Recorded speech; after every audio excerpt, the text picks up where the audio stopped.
नमस्कार, मी डॉक्टर स्वप्नाली। तुम्ही कॅल्शियमसाठी रोज दूध पिताय तरी सुद्धा तुम्हाला कॅल्शियमची कमतरता जाणवते। पिऊन सुद्धा तुम्हाला एक्स्ट्राचे सप्लिमेंट कॅल्शियमचे घ्यावे लागतात। असं का बरं होत असेल? कुठे चुकतंय तुमचं? मी सांगते तुम्हाला।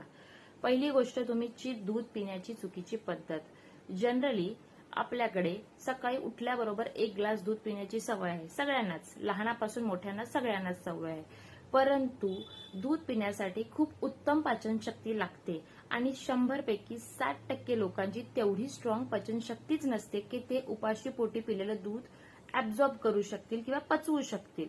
त्यामुळे अशा वेळेला पुढे काय होतं? अपचन होतं, गॅसेस होतात आणि मलबद्धता, बद्धकोष्ठता यासारखे आजार होतात। पुढे होतो लॅक्टोज इंटॉलरन्स सुद्धा होऊन जातो। आपण पिलेलं दूध हे पिल्यावर अपचन होत असेल, गॅसेस होत असतील, तर त्याच्यातलं कॅल्शियम हे आपल्या शरीरात तेवढं ऍब्झॉर्बच केलं जाणार नाही। त्यामुळे आपल्याला दूध पिऊन सुद्धा तेवढा फायदाच मिळणार नाहीये, त्यामुळे नुकसानच होणार आहे। म्हणून इथून पुढे जेव्हा तुम्ही कधीही दूध प्याल तेव्हा दूध पिताना नेहमी हलका फुलका थोडासा नाश्ता जरूर करा आणि मग एक ग्लास दूध घ्या। उपाशी पोटी दूध घेऊ नका।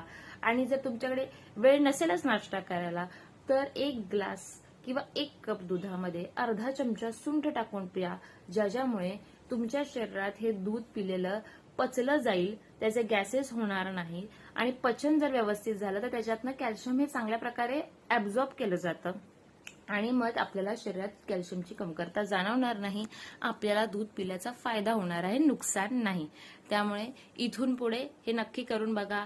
15 दिवस सुंठासोबत किंवा विथ नाश्ता दूध पिऊन बघा, तुम्हाला कॅल्शियम मिळायला स्टार्ट होणार दुधातून। नक्की करून बघा।